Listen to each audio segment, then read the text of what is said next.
Good morning class. तो आइए हम लोग एक बार फिर से आज देखते हैं क्लास नंबर 16 इतिहास का। इसके पहले आपने 15 क्लास देखा है और जाके आप रिवाइज भी उसको कर लीजिए।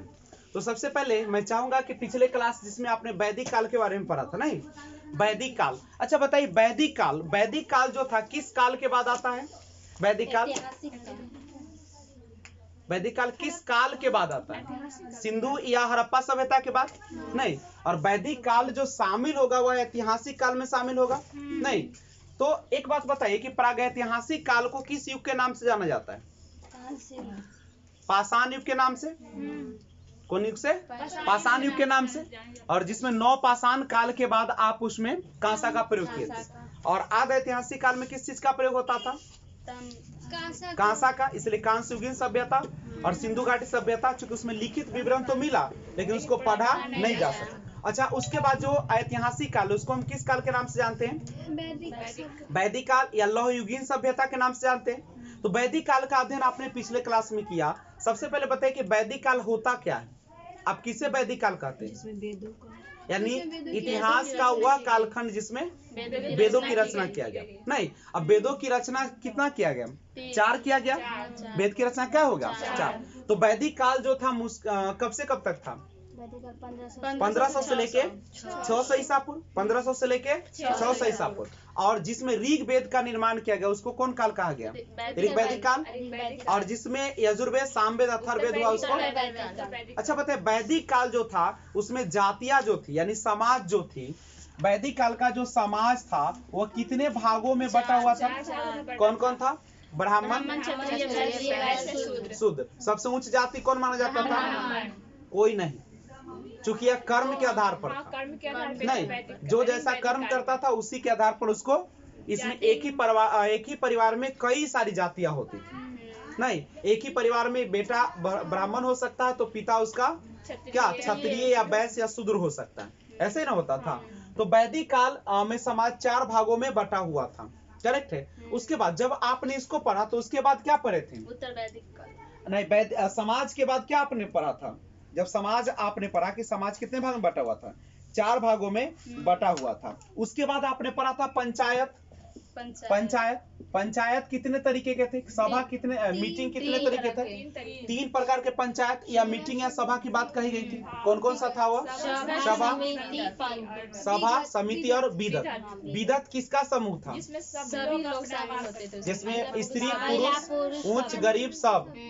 और समिति उच्च लोग आते थे। सभा निम्न कोई समान जनसाधारण। चलिए, तो समाज आपने देखा, उसके बाद आपने पंचायत के बारे में देखा और उसके बाद आपने क्या पढ़ा था? तीसरा नंबर जो था जिसमें यज्ञ के बारे में पढ़ा। 3 नंबर पे हम लोगों ने पिछले क्लास में यज्ञ पढ़ा। तो यज्ञ कितने प्रकार का था? 3 प्रकार का। कौन कौन था? चलिए, यानी अश्वमेध, वाजपेय और राजश्रेय। अच्छा बताइए, राजा शक्ति का प्रदर्शन किस यज्ञ में करता था? राजश्रेय में। राजश्रेय में करता था कि राजा अपने वाजपेय में करता। राजश्रेय में तो अपना राजा श्रेय लिया करता था। नहीं, राजा अपना श्रेय लेता था कि हमने इसको हासिल किया। और अश्वमेध शक्ति का प्रदर्शन किस में होता था? वाजपेय में। और अश्वमेध में क्या होता था? साम्राज्य विस्तार। और उसके बाद देवता। इसको तो नहीं भूलना चाहिए, ये तो महान है, इनके बिना तो दुनिया शून्य है। नहीं, आपको पता होगा सिंधु सभ्यता में कौन से देवता सबसे प्रमुख थे? इंद्र नहीं, पाशुपति शिव। और बाद में जाके कौन देवता प्रमुख हो गए? इंद्र। बाद में कौन हो गए? इंद्र। अब देवता में भी बहुत सारे देवता है जिसके बारे में आपने पढ़ा था। नहीं, जैसे अगर आपसे पूछा जाए कि बताइए जो अग्नि के देवता थे, आग के देवता, उसको क्या कहा जाता था? अग्निदेव। आग के देवता को क्या कहा जाता था? अग्निदेव। वायु के देवता को क्या कहा जाता था? वरुण। और युद्ध के देवता को इंद्र कहा जाता था। और जो आपका जंगल का देवता था उसको जंगल के देवता को सोम। तूफान के देवता को विख्यात देवता कौन था?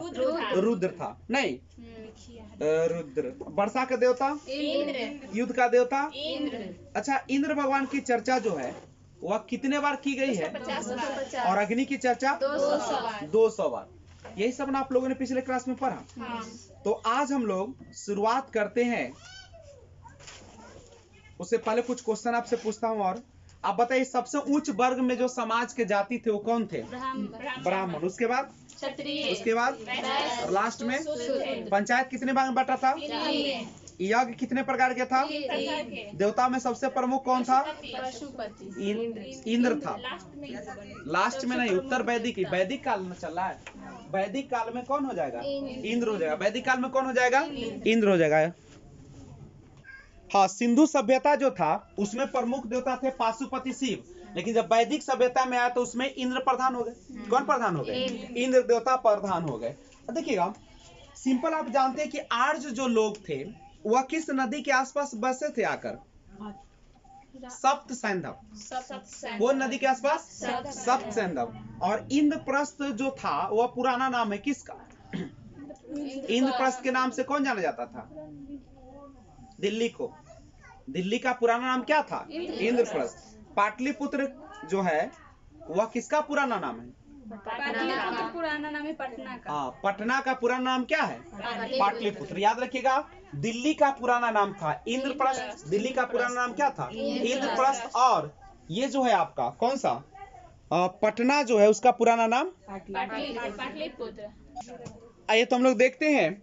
आज चर्चा करेंगे कुछ नदी के बारे में।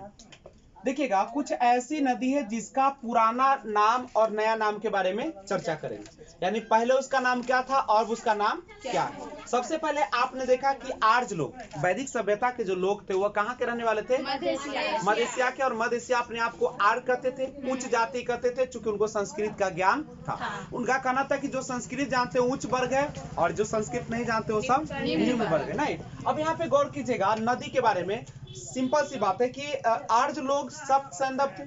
क्या आर्य लोग जो थे भारत के मूल निवासी थे? नहीं थे। कहाँ के मूल निवासी थे? मध्य एशिया से। यहाँ क्यों आए थे? मध्य एशिया से क्यों?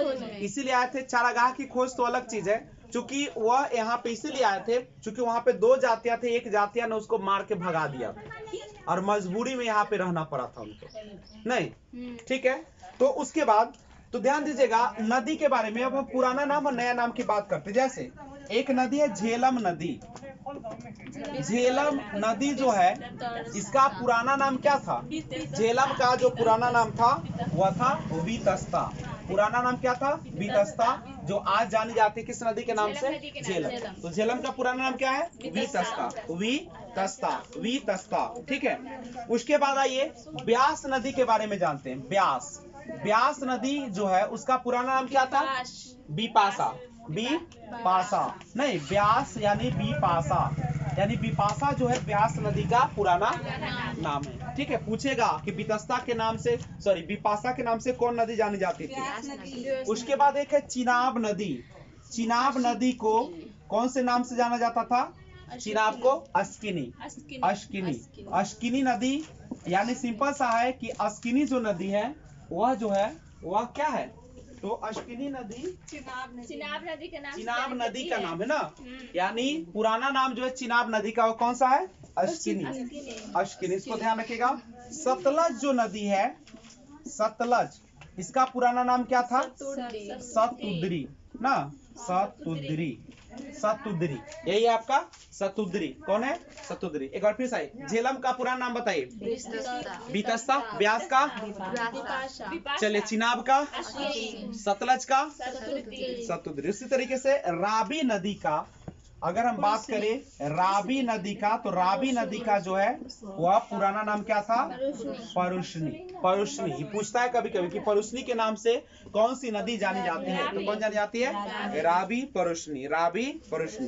और सिंधु नदी को कौन सा क्या कहा जाता था पहले? तो सिंधु नदी को पहले सिंध कहा जाता था। नहीं, सिंध कहा जाता। सिंध यानी पंजाब के सारे क्षेत्र को सिंध कहते थे। वहां से चूंकि होकर गुजरती थी कौन सी नदी? सिंधु नदी, इसीलिए इसको सिंध कहा जाता था।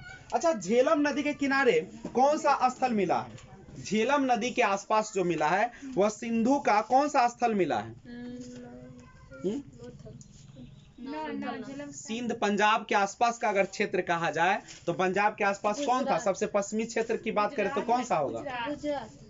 गुजरात तो होगा ही, लेकिन सिंध प्रांत के आसपास कौन सा होगा जनरली? हड़प्पा सभ्यता की अगर सबसे आप बात करते इधर पश्चिमी, तो सूतकांगेडोर के आसपास का क्षेत्र होगा सब।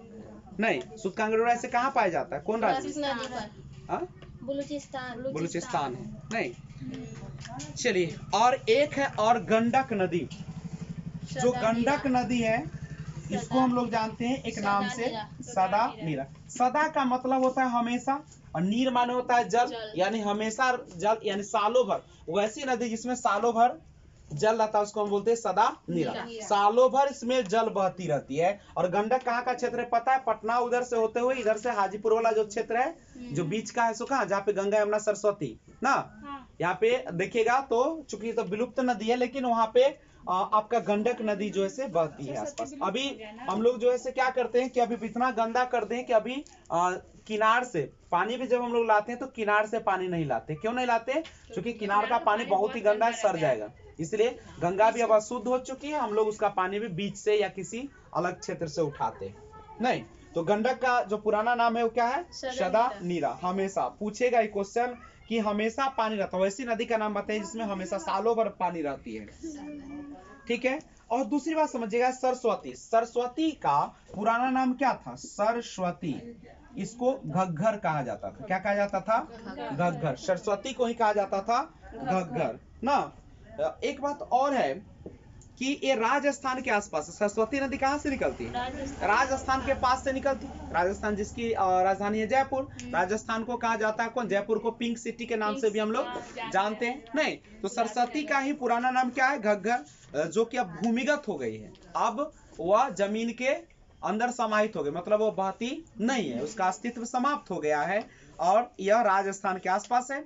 ठीक है। अब कभी कभी पूछता है कि गंगा यमुना सरस्वती तीनों नदी का जो है से मिलन, संगम जो है कहाँ पे होता था? प्रयाग में होता था। कहाँ पे होता था? प्रयाग में होता था। याद रखिएगा, गंगा यमुना सरस्वती। कभी कभी क्वेश्चन डालता है कि गंगा यमुना और सरस्वती नदी जो है, इन तीनों नदियों का मिलन कहाँ पे होता है? तो प्रयाग में होता है। कहाँ पे होता है? प्रयाग में होता है। जो कहाँ पे पड़ेगा? जो पहले नाम था उसका इलाहाबाद, लेकिन अब उसका नाम बदल दिया गया। नहीं, अब सुनिएगा, प्रयागराज हो गया। गंगा जिसमें कभी कीड़ा नहीं पड़ता था। क्या कभी कीड़ा? ध्यान दीजिए, पढ़ाई पर ध्यान दीजिए। कथी लिख लाख कर रहे हो? बंद कीजिए सब, दिमाग को बिल्कुल यहाँ स्थिर कीजिए। एक बार फिर से बताइए, पहले बताइए। झेलम नदी का पुराना नाम? ब्यास का? चिनाब का? ठीक है। सतलज का? रावी का? सिंधु का? गंडक का? सरस्वती का? गंगा यमुना सरस्वती का मिलन स्थल प्रयाग। ठीक है। कौन सी नदी अभी विलुप्त हो गई है? सरस्वती नदी कहाँ पाई जाती थी? हमारा समाज कितने भागों में बटा हुआ था? तीन भाग में बटल था। 4 भागों में बटा हुआ था। किस आधार पर? कर्म के आधार पर। जन्म के आधार पर कब बटा? उत्तर वैदिक काल में। वैदिक काल में जाकर स्थितियों के हालात क्या हो गई? बिगड़ गई।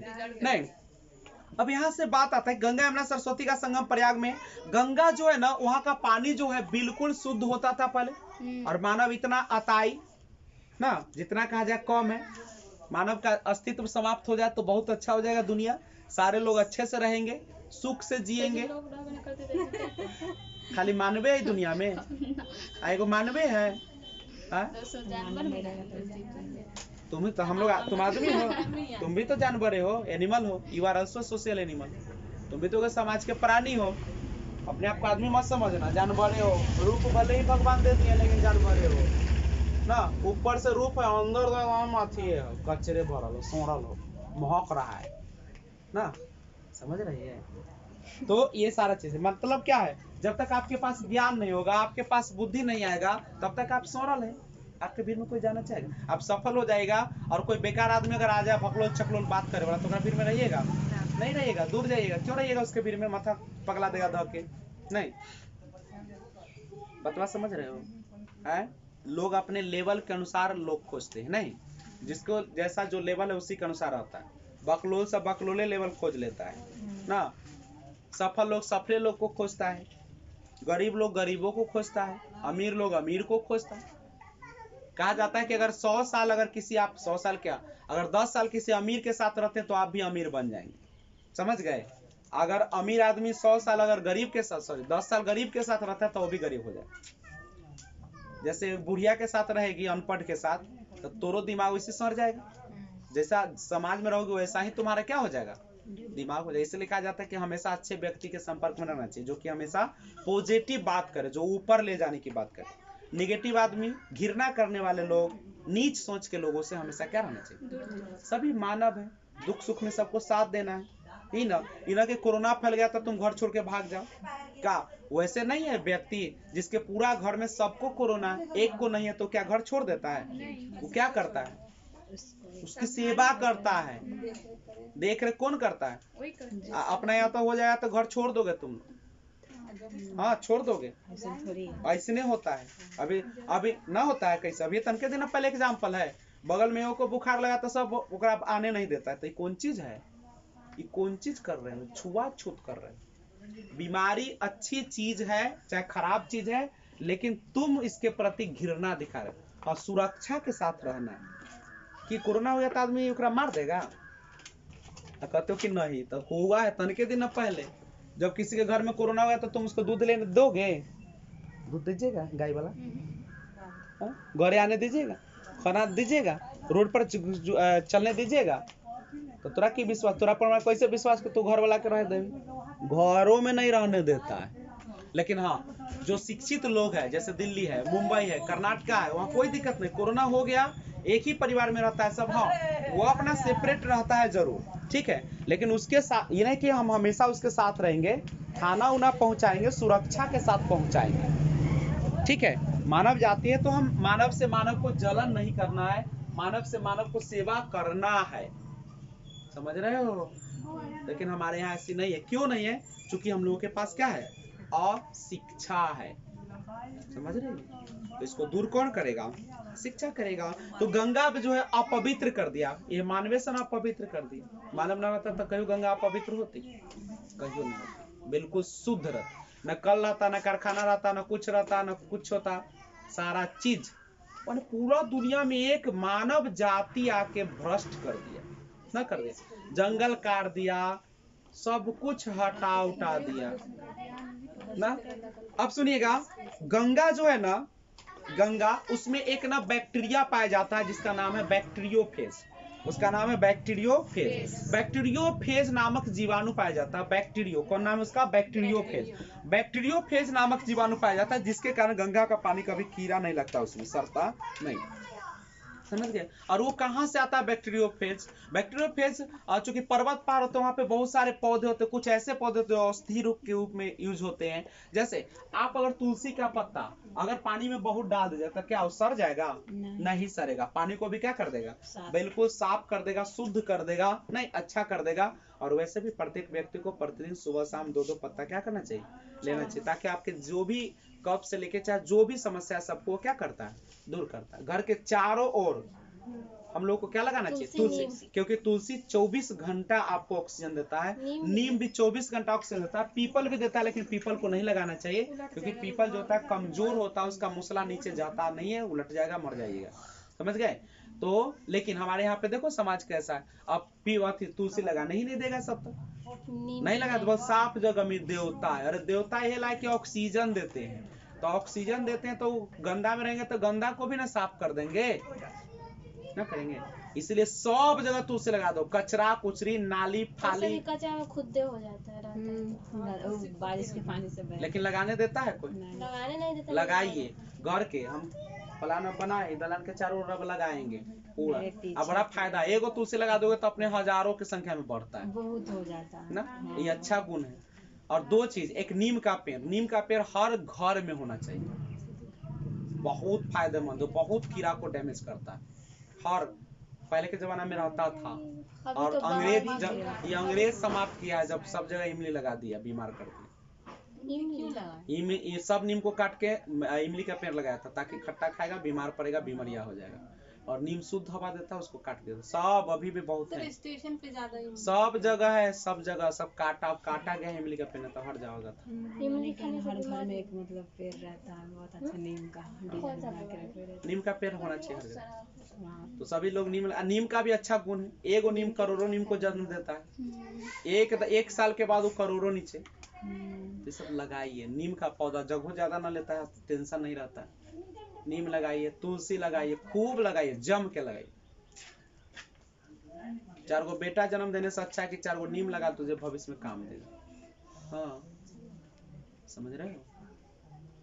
यहाँ तक खाली बेटे बेटी सूझबे करता है। अपने पेट भारी है तो दूसर के पेट कैसे हल्का करे? धोधर हो गया सब। नीम के पेड़ लगा धोधर हो गया है। नीम का पेड़, सॉरी नीम के लिए थी, शीशम के पेड़ लगे। शीशम को पेड़ को ज्यादा दिन रखोगे ना तब बीच में छेद हो जाएगा। तो सब पेड़ में होता है? सब में नहीं होता है। हाँ, यस, सब पेड़ में नहीं, सब में बाल में भी होता है। हाँ, दसरी में ना धोधर हो जाएगा तो अगर क्या करोगे? चुप, उसमें छुप जाएंगे। छुप जाएगा। घर बना लेंगे उसी में।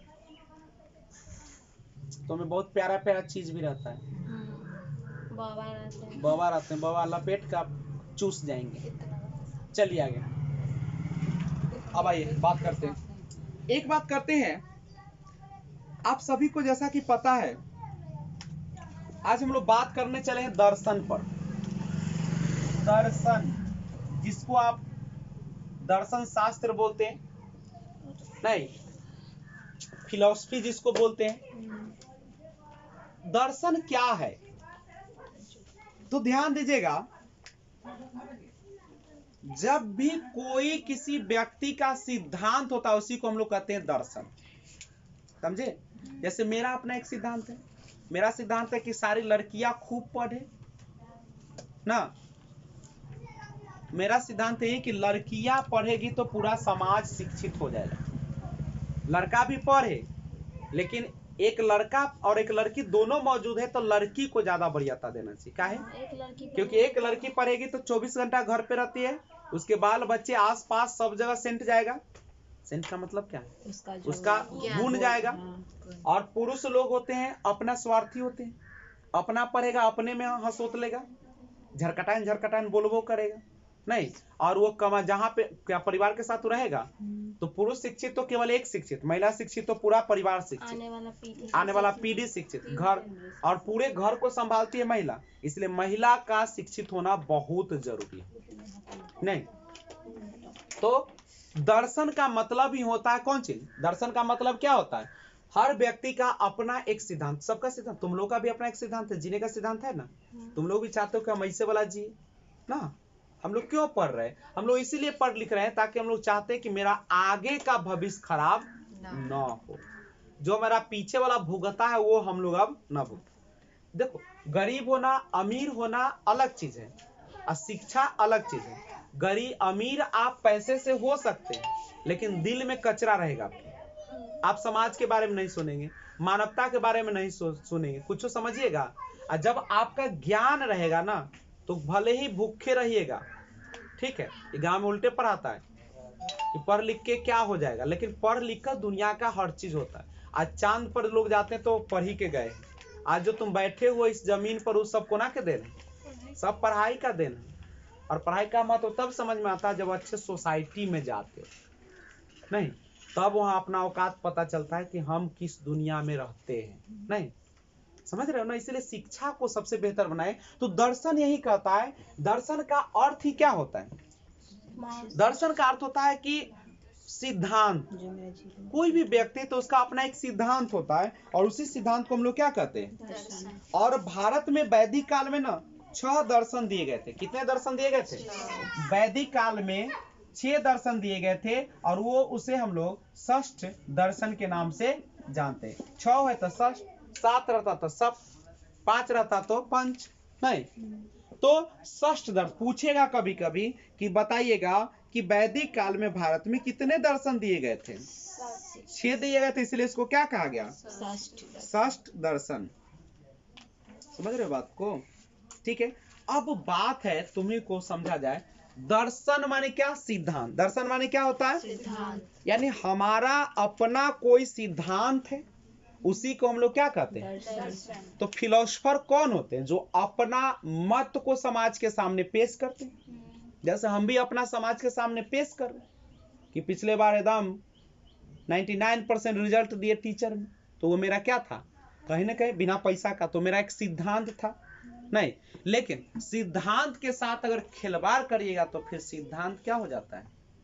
लोग वहीं से क्या होने लगते हैं, समाज विद्रोही होना शुरू हो जाता है। मान लो हम तुमको खूब खिलाए पिलाए अच्छा संस्कार दिए और तू कल आके कहे हमरे नाम ले, कहते हम ही पढ़े लिए, तलवार ले कहबे तो हम तोरा की करबो, काट देंगे। मतलब क्या है, सिद्धांत तभी मान्य होता है जब सिद्धांत को लोग उसको अपनाता है, और उसको बुरा रूप में ले लेगा तो फिर क्या करेगा, सिद्धांत देने वाला भी उल्टा पुल्टा पढ़ा देगा ब्राह्मण लेखा। लई है ना, खटिया दिया मरनी में तो चिवड़ा दिया तो दही दिया दही दिया लूट के चल जाता, तुम तो बदल रहोगे। हम तो पुण्य कमाए, पुण्य तो उ कमाल के हो गए, पेट भर गए, बाल बच्चा सब खाता पीते 4 दिन में ना, इतना इतना चूरो ले जाता है, कितना निम्न ये सब चीज है, न देना मरनी धरनी में कोई चीज। चलो षष्ठ दर्शन, तो षष्ठ दर्शन तो एक बात समझिएगा, अब 6 दर्शन कौन कौन ये भी तो आपको याद रखना पड़ेगा। सबसे पहला, अगर समाज में किसी भी प्रकार का बुराई है, कोई भी अन्याय हो रहा है, किसी भी प्रकार का गड़बड़ी हो रहा है, लोग दूसरे को क्या कर रहे हैं, असामाजिक बना रहे हैं, तो उसके लिए एक सिद्धांत आया जिसका नाम पड़ा न्याय दर्शन। और न्याय दर्शन को लिखा किसने, न्याय दर्शन जो है वह कौन लिखा था, तो न्याय दर्शन को लिखने वाले जो थे वह गौतम ऋषि थे। कौन थे, गौतम ऋषि। याद कर लीजिएगा, दर्शन कितने हैं, 6 हैं। दर्शन क्या है, सिद्धांत है। सिद्धांत क्या है, मत है। मत क्या है, अपने अंदर की कौन चीज, एक समझ है। तो 6 दर्शन वैदिक काल में दिए गए, जिसमें पहला जो था उसका नाम था न्याय दर्शन। न्याय दर्शन को किसने लिखा, गौतम ने लिखा। दूसरा जो आया उसका नाम था सांख्य दर्शन। कौन दर्शन, सांख्य दर्शन। सांख्य दर्शन को कौन लिखा, कपिल ने लिखा। कौन लिखा, कपिल ने। कपिल याद कर लीजिएगा, सांख्य दर्शन को कौन लिखा, कपिल ने लिखा। योग दर्शन, ये तो जिंदगी में नहीं बोलोगे, योग दर्शन, योग दर्शन पतंजलि। योग दर्शन क्या, पतंजलि।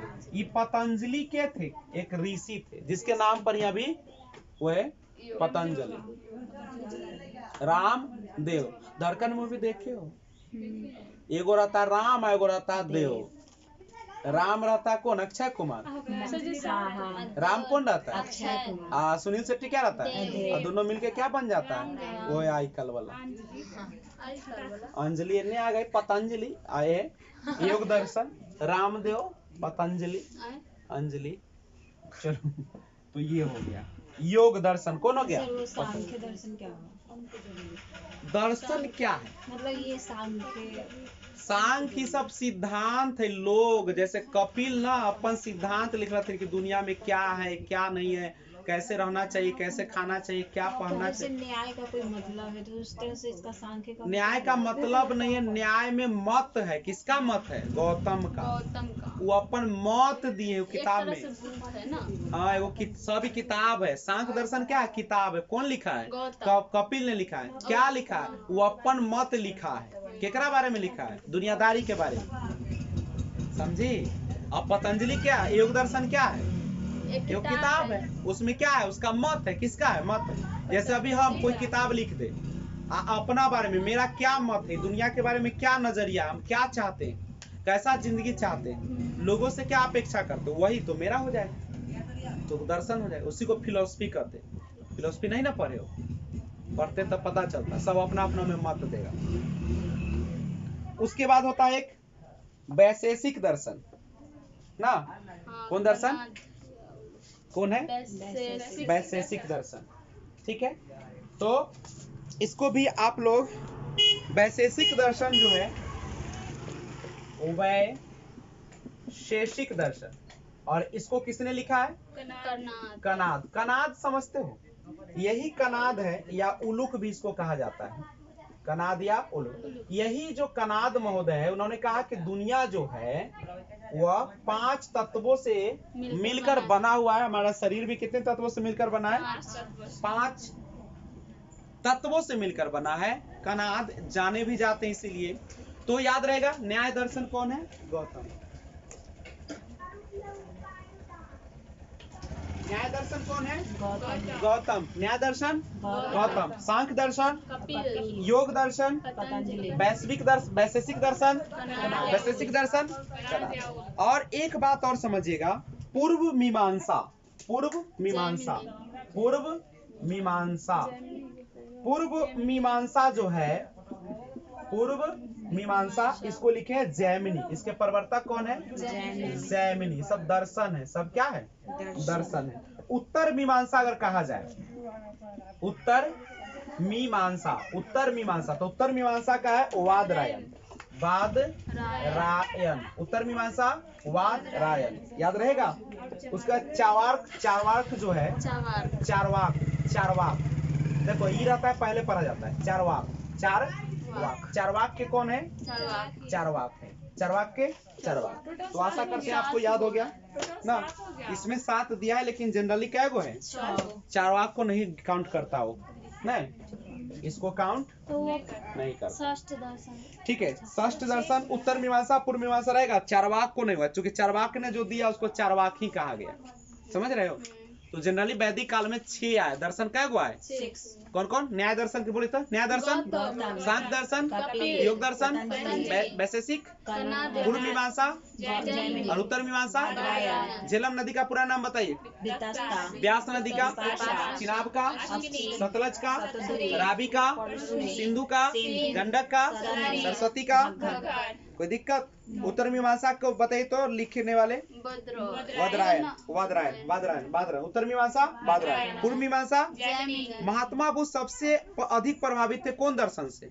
सांख्य दर्शन से। सबसे ज्यादा जो जिसके रचयिता कपिल है, जिसके रचयिता पूछेगा कि सबसे अधिक महात्मा बुद्ध कौन से प्रभावित थे? सांख्य। योग दर्शन के बताइए तो। योग दर्शन, पतंजलि, उत्तर मीमांसा, जैमिनी, है, उत्तर मीमांसा, वादरायण, वैशेषिक, वैशेषिक माने विश्व, वैशेषिक माने विश्व के। पूर्व मीमांसा कौन है? पूर्व मीमांसा जैमिनी। उत्तर मीमांसा योग, पतंजलि, योग के पतंजलि, पतंजलि। यही ना। महात्मा बुद्ध सबसे ज्यादा कौन से प्रभावित थे? सांख्य, झेलम नदी को क्या कहा जाता है?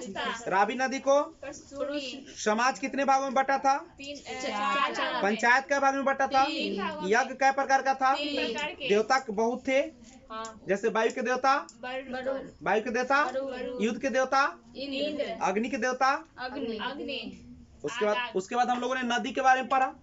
नदी में पढ़ा कि व्यास नदी का पुराना विपाशा। उसके बाद दर्शन हम लोगों ने पढ़ लिया, नहीं?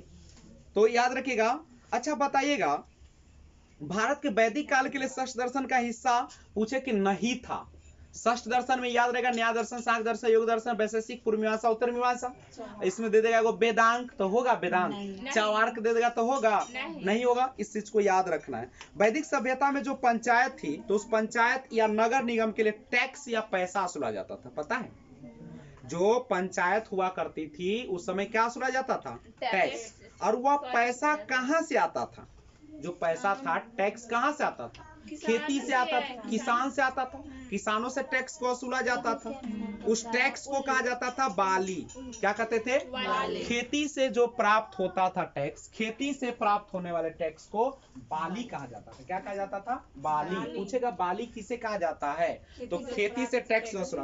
पशुओं को देवताओं ना, पशु जो थे, ठीक है बाबू, ठीक है तो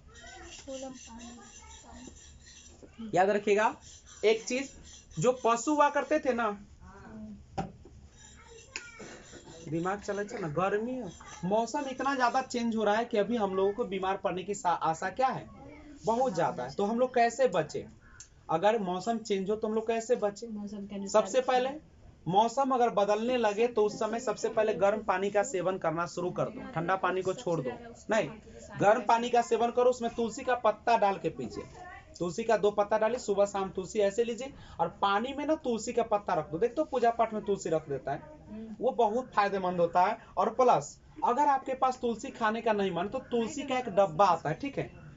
दुनिया में बहुत तरह के तुलसी है, काला है, उजला, बहुत तरह की तुलसी है। एक डब्बा आता है, समझे तुलसी का, वो लिक्विड मिलता है, उसका 5 बूंद पानी में डालिए सुबह और 5 बूंद शाम, और सुबह शाम लीजिएगा। आपको सर्दी खांसी जितना नॉर्मल जो बुखार उखार होता है वो कभी नहीं होगा। मैं पहले लेता था, अभी मैंने नहीं ले रहा हूँ, मेरी लापरवाही है। पहले मैं ठीक था, लेकिन अब सोच रहा हूँ फिर से उसको लिया जाए। ठीक है, डेली लिक्विड 5 बूंद लिया जाए तुलसी का। नहीं तो शाम सुबह 2 पत्ता ठीक है, नहीं तो सबसे अच्छा तो है अपना। ठीक है, चिबाइए, अगर खराब लगता है तो खूब चिबाइए। जो चीज से नफरत हो ना उसके भीड़ में खूब जाइए, प्रेम हो जाएगा उससे। समझ रहे? जो चीज से नफरत हो ना उसको भीड़ में जाएगा, प्रेम हो जाएगा।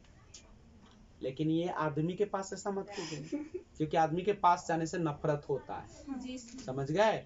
अगर चाहते हो कि प्रेम बना रहे तो दूर रहिए। जैसे हम अगर आपके साथ हमेशा रहने लगे, हम अगर आप लोगों के साथ हमेशा रहने लगे तो फिर तुम्हारी नजर में हम गिर जाएंगे, इसलिए हम दूरी बना के रखते। देखते हो क्लासे पर रहते हो, कोई मतलब है, दुश्मनी हो जाएगा।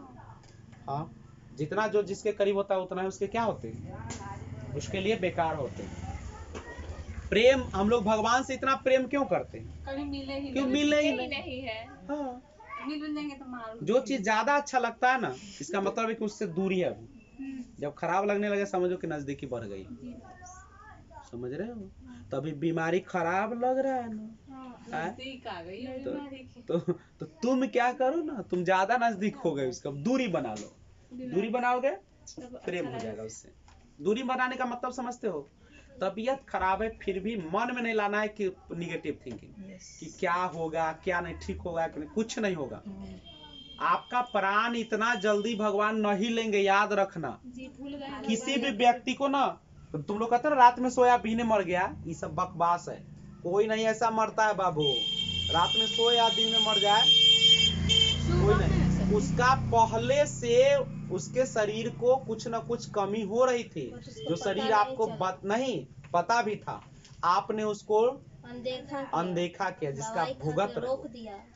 जैसे तुम्हारा शरीर अभी ना, जैसे तुम्हारा शरीर खराब होता है कैसे जानते हो? अलसियाएगा, हर मन दूसरे करेगा, हमेशा झरझराने का मन करेगा, कोई बोलेगा तो खराब लगेगा, तुमको आदमी से नफरत होगा, अलग रहना चाहो। समझ जाओ तुम्हारा शरीर क्या हो रहा है, कहीं ना कहीं कमी हो रही है। तुरंत क्या कीजिए उसको, तुरंत मानसिक डॉक्टर में करके जाओ। मानसिक डॉक्टर, मानसिक प्रेशर है तुम्हारे पास, तुम कहीं मत जाओ।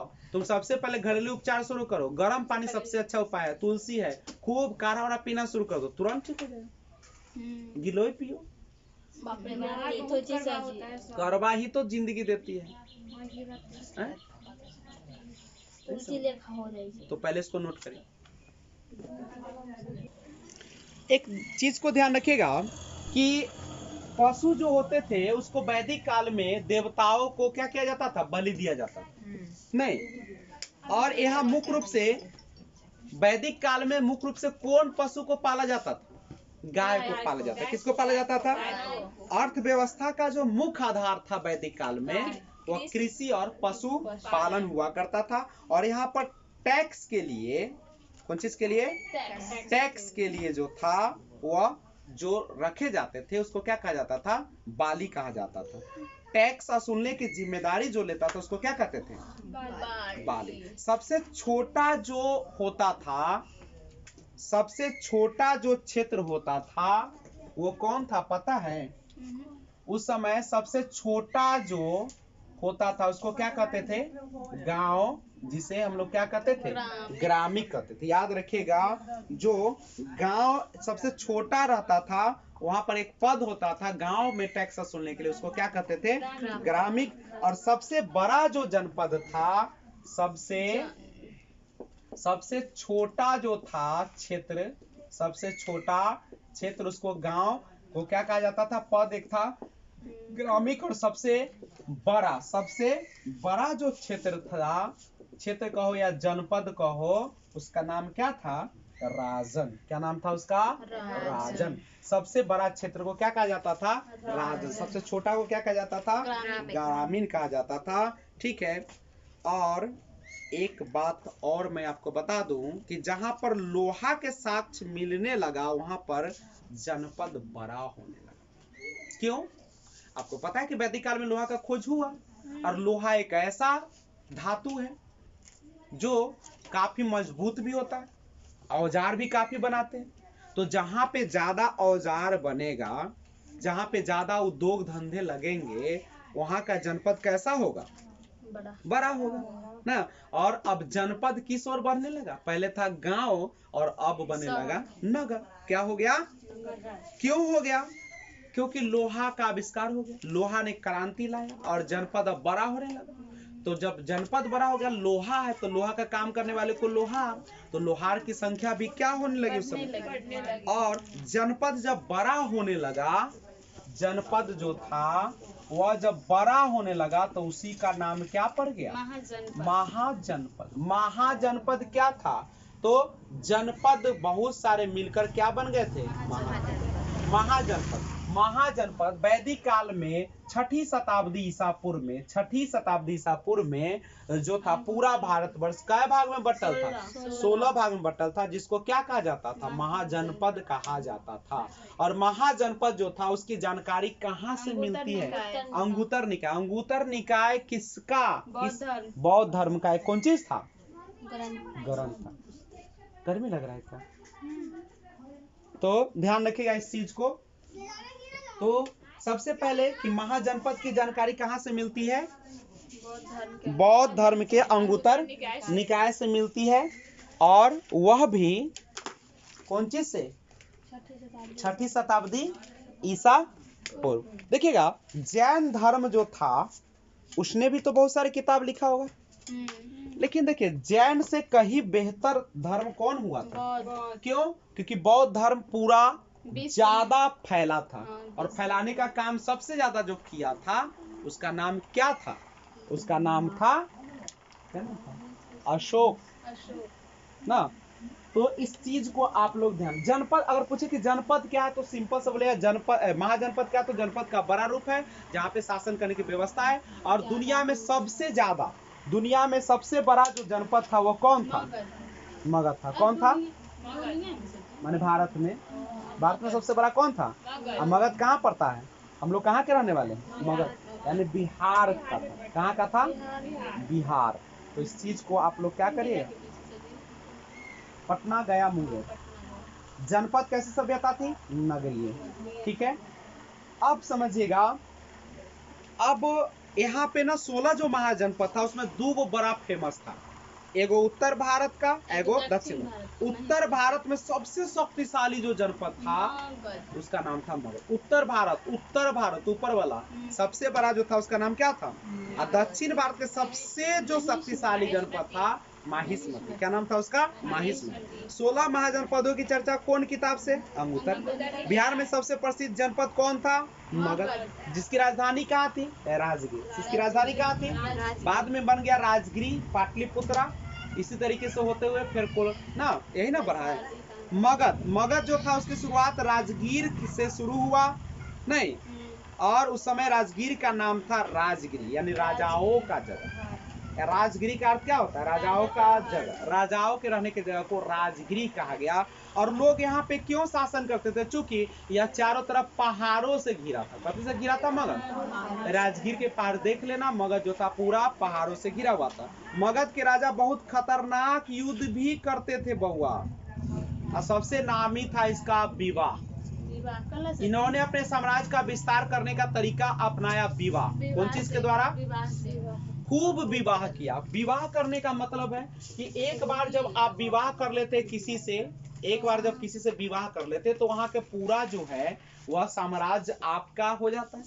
या अपने दामाद जी है, अपने कुटुंब जी है, तो सब क्या करता था? सहयोग देता था, जोरे जोरे युद्ध भी करने चला जाता था नहीं, और शादियों करता था बड़ा निम्न निम्न लड़की खोज के, 9 वर्षा वाला जमीन खोज के। 9 वर्षा का लड़की, 9 वर्षा का मतलब होता है ऐसे लड़की जिसके भाई न रहे, बहन न रहे, तो सबकी हो जाते, ओकरे हो जाते, सबके सब चीज ओकरे होते। 9 वर्षा वाला लड़की सब खोजे रही, ठीक है, जिसका कोई भाई न रहता था, ठीक है।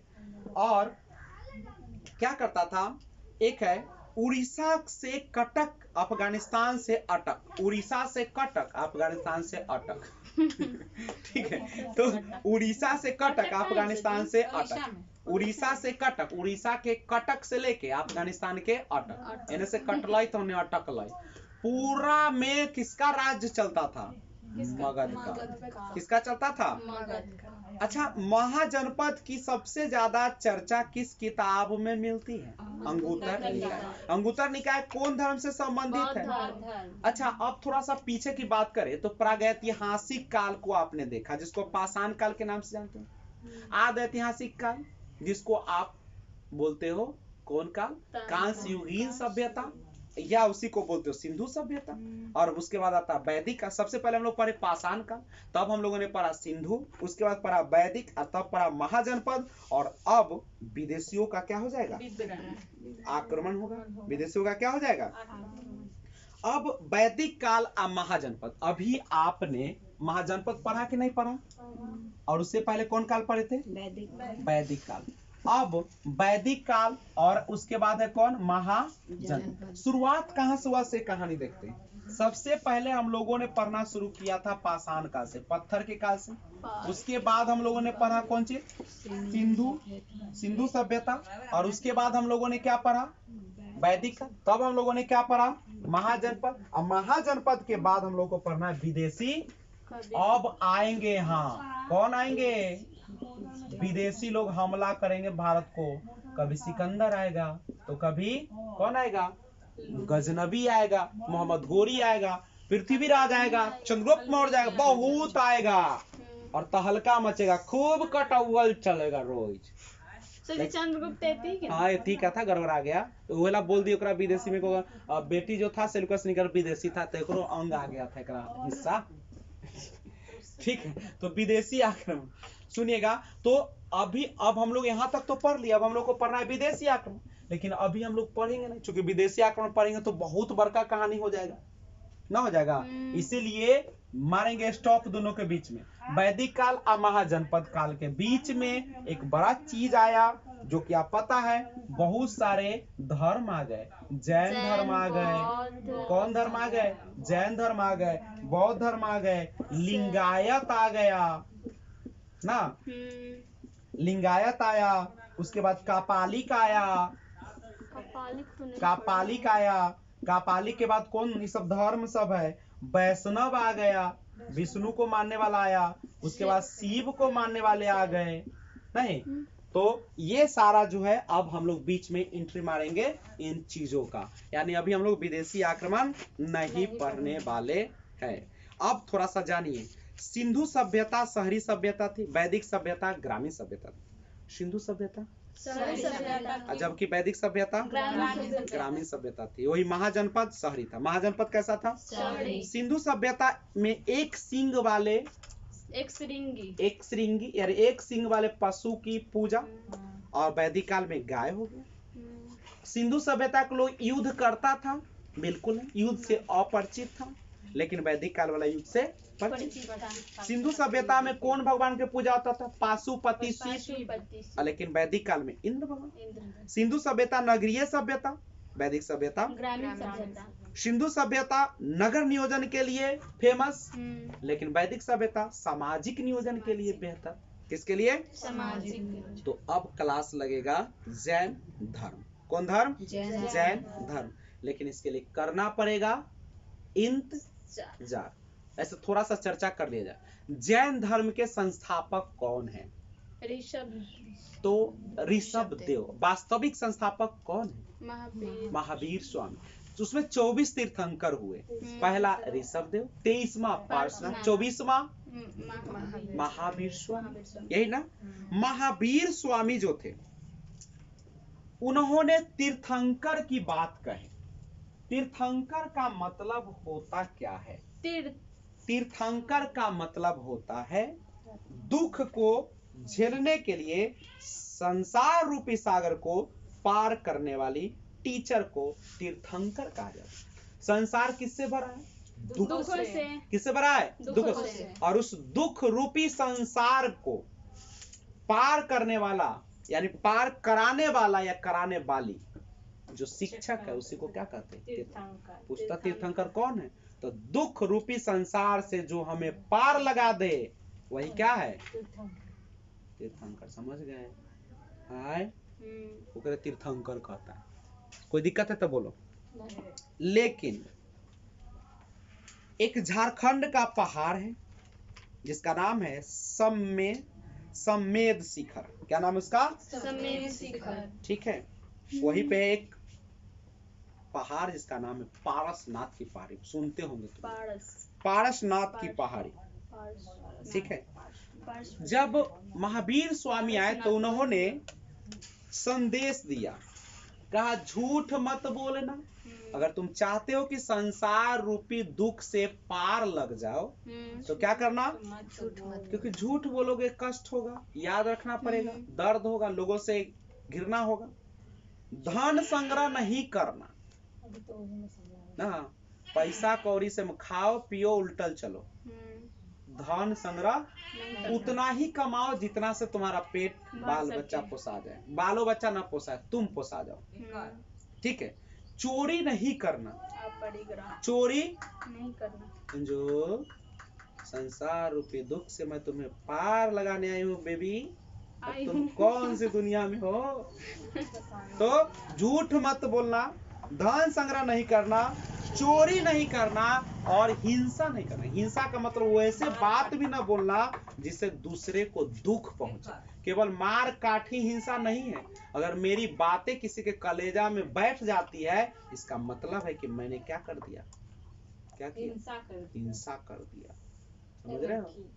तो किसी भी व्यक्ति को वैसे शब्दों का अगर प्रयोग कर दो, मन भटक रहा है तुम्हारा प्रीतिया, मन बिल्कुल क्या होना चाहिए? मन क्या होना चाहिए? कुछ नहीं, एकदम अस्थिर होना चाहिए। कलम वलम सब त्यागो, संन्यास ग्रहण करो। पढ़ने का मतलब होता है सब कुछ से ध्यान भटक जाना चाहिए, हट जाना चाहिए। बिल्कुल दम कहाँ ध्यान आना चाहिए? मेरी आवाज पर। आवाज सुनो क्या बोला, वही करना होगा। होता नहीं है कुछ, दुनिया में कुछ नहीं होता है। देखो फिर भटका, शांति से पढ़ो। पढ़ाई एक कौन चीज है जानते हो? तपस्या। लेकिन कर पाते हो? नहीं। करना पड़ेगा। कैसे करोगे? केवल जो चीज के लिए आए हो उसी पर सोचो, एकाग्र। जो चीज के लिए आए उतने सोचो। मान लो कि हम पोखरी में गए मछली मारने, तो हम क्या सोचेंगे? केवल वही, और कुछ नहीं सोचेंगे। वो सांप आया कि बाघ आएगा, हमको कुछ नहीं सोचना है। केवल क्या दिखना चाहिए? मछली। यहाँ पे आए हो कौन चीज करने? पढ़ने। और कौन चीज के लिए? अपना लक्ष्य पाने के लिए। लक्ष्य निर्धारित करो पहले, और वही केवल वही सोचना है। तुम लोग इधर उधर के सोचने लगते हो, घर के बारे में इधर उधर, सब कुछ त्याग के आओ। कहता है कि गुरु के शरण में जब आइए तो सारा चीज मल जो है अंदर का निकाल के। न वैसा गुरु है न वैसा शिष्य। गुरु का भी वैसा ही ध्यान होना चाहिए। बिल्कुल कौन चीज का? केवल ध्यान होना चाहिए कि कैसे उसको शिक्षा देना है, आगे बढ़ाना। और शिष्य का भी ध्यान क्या होना चाहिए? कैसे पढ़ना है, क्या करना, और कुछ ना। अगर वाला के माथा फोड़ दिए, तू यहाँ का ना मुंह लटका कर रो, बाप रे फोन लगा के फोड़ दे। और सके देख, तो आप अनपढ़ और सके देखे तो कोई के बारे में कहता कि गेले बाप रे बाप पीछा आ गेले, उ दिन भर ओहे गीत गतो। बाप रे कैसे गेलई कोने, कैसे ओकरा बाल बच्चा के कौन पोसतै, कैसे माने दुनिया के तोरे चिंता हो की? माने तू अपन ना सोच, छोड़े ना, वो हो नहीं रही हो गई की। अब कतना के पानी चढ़वा ले, दोसर के चिंता है पानी मरल है ओने बगल में, आ पानी चढ़ाइए एकरा घर में, और ई कला तो 2 दिन से न खाई चुकला पर मर गेले। वो मर गेले तो तोरा क्यों? तो दुनिया संसार तो है ही, संसार में जो आया है सो जाएगा। कोई यहाँ रुकने आया है? तो तुम क्यों चिंता करते हो? चिंता करने वाला कोई और है नहीं, चिंता करने वाला कोई और है। समझ गए? तो बहुत बेहतरीन शुरू होगा। अब क्लास बिल्कुल स्टार्ट हो रहा है। सेकेंड पार्ट है ये। जैन धर्म, बौद्ध धर्म, लिंगायत, कापालिक, वैष्णव शैव, ये पूरा पढ़ेंगे तब विदेशी आक्रमण शुरू होगा और यहाँ से इतिहास खुल जाएगा। अभी तक बेसिक जानकारी आपने क्या किया? हासिल किया। और रिवीजन नहीं करेगा, बार बार कहता हूँ, तो आपको कोई पूछने वाला मिलने वाला नहीं। अगर ऐसा आते हो तो झूठ मूठ के आते हो, परेशान होते हो, कोई फायदा नहीं। पोप खींचोगे शरीर पोसाएगा, खाओगे नाम होगा ना। इसलिए अगर यहाँ आते हो तो डेली का क्लास पढ़ के आओ। आज कैमा क्लास है? 16वां क्लास है। आप कल आइए तो 16 क्लास पढ़ के आइए। और बहुत आसान है, डेली अगर पढ़ते हो तो याद रहता है। न तो क्या बोलते हो, मरे के पहले कथी बोले छे? भोर बोलोगे ना, कथी बोलबे कुछो, बोले के लिंगायत बोलबे फिंगायत, बोले के चाणक तब दौड़ बुझातो कि दौड़ैया को। समझे? तो बस आज की क्लास यहीं पे रोकते हैं, फिर मिलते हैं। जय हिंद।